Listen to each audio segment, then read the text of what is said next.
is called The Raven.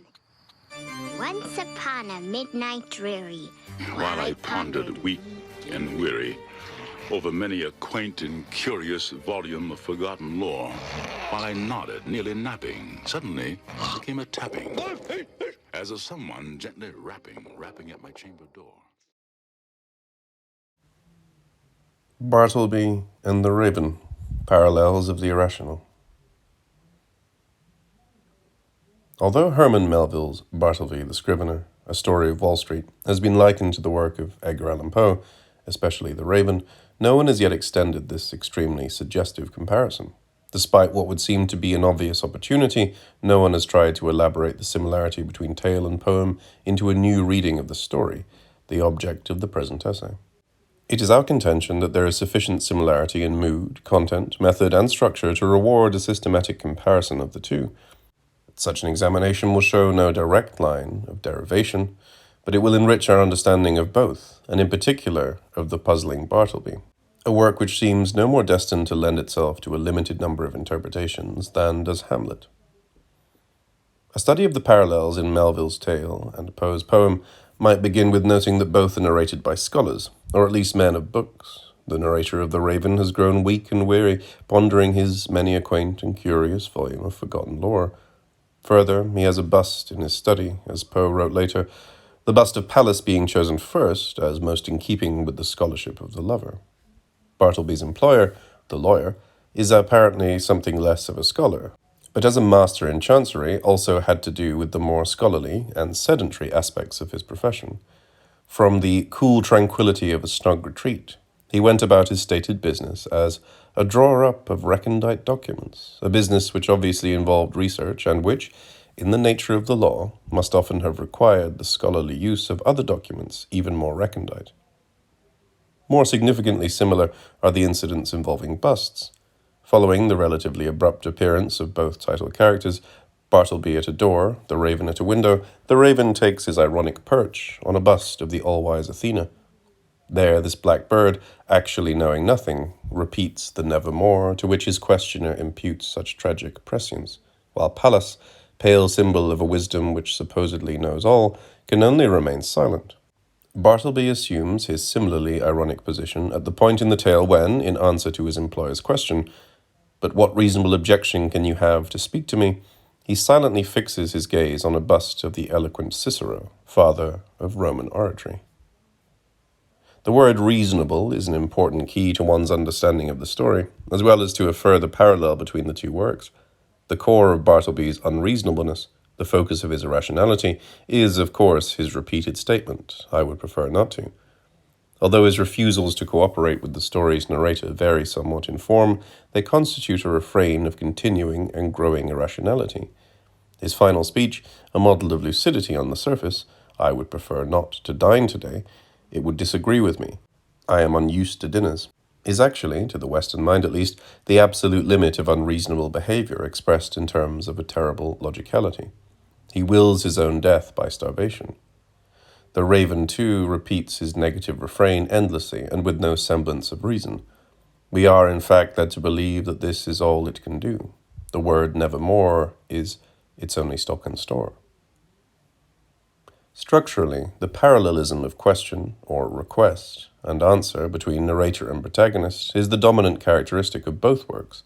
To be sure, the simple, inexorable rhythms of the poem come as inevitably as drumbeats in march music, while the progression from one disappointed hope to the next is much more subtle in Bartleby. Nevertheless, at each stage of that progression, beginning with Bartleby's initial preference not to perform his duties in a normal manner, followed by subsequent negative decisions, leading eventually to his preference no longer to exist, the mildly spoken Bartleby's replies begin to produce an effect on the reader comparable to that of the Raven's single sonorous word. As in The Raven, the tale in fact turns on Bartleby's response to all requests made to him, resulting in a cumulative effect of much the same gloomy foreboding which is more blatantly supplied by The Raven and its species of despair which delights in self-torture, the most delicious because the most intolerable. Again, as in The Raven, the requests in Bartleby for action or information tend to increase in importance as they are denied. In the first such instance, his employer asks Bartleby to perform a perfectly ordinary task of copy reading, a necessary part of the scrivener's calling. This is followed by a request similarly inoffensive to the normal employee that Bartleby go to the post office, and he is subsequently asked for routine assistance in other minor office tasks. Rebuffed in each instance by his clerk's steadfast preference not to comply, the by no means masterful master then asks little further of him until the day following their unexpected Sunday encounter in the office. At that point, Bartleby refuses all requests for information of a personal nature, which might assist his well-meaning employer to understand him better, and finally even states that he would prefer not to be a little reasonable. By that time, the entire office force has become addicted to the use of prefer, symbolic of the way Bartleby's singular behavior is obviously affecting them all. So accustomed by then to accepting the strange Bartlebian preferences is his employer, that when, a few days later, Bartleby announces his decision to do no more copying, the master seems almost eager to find grounds for excusing him in his supposed eye fatigue.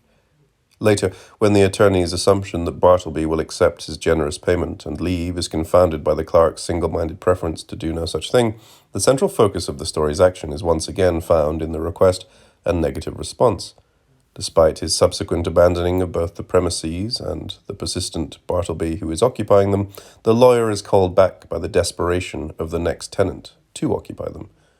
Once again he poses a series of questions, this time suggesting occupations which he hopes Bartleby may choose to follow. All are met by the same wall-like negation with which the self-immured Bartleby has surrounded himself, as is the final somewhat desperate invitation to share his own quarters with the former scrivener, a relatively delayed recognition of the bond of a common humanity. A final expression of Bartleby's negation remains during the meeting in the Tombs, where the lawyer, now acting wholly with the initiative of his own concern, previously restrained, seeks him out. Once more there is a refusal, this time the total refusal of life itself, signifying his acceptance of the final negation, death. Bartleby has indeed quoth nevermore, but he has changed the course of his protagonist's life by doing so. Having progressively identified himself more with Bartleby, that former circumspect inhabitant of a comfortable hermitage, as he called it, at last seems to recognize his tie with Bartleby, and, through him, with all of misunderstood mankind. No such breach in the innate alienation of the human condition can be said to occur in The Raven, although one might hope that the narrator at least sought out a friend better able to deal with the genus corvus than he. But the possibility of a divine origin of both strange visitors, a theological interpretation which both narrators and their readers are inclined at times to ascribe to the seemingly permanent presences visited upon them, is another point of similarity. Says the narrator to the Raven, "Thy God hath sent thee, by these angels he hath sent thee," while the lawyer describes his resignation at one point in these terms.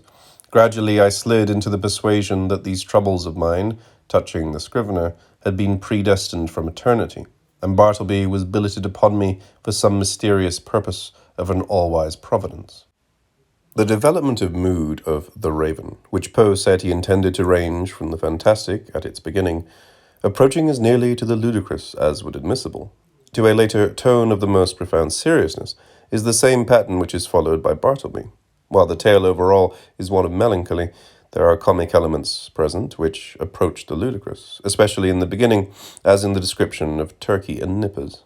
Bartleby's own behavior soon begins to take on fantastic proportions and becomes ever more so.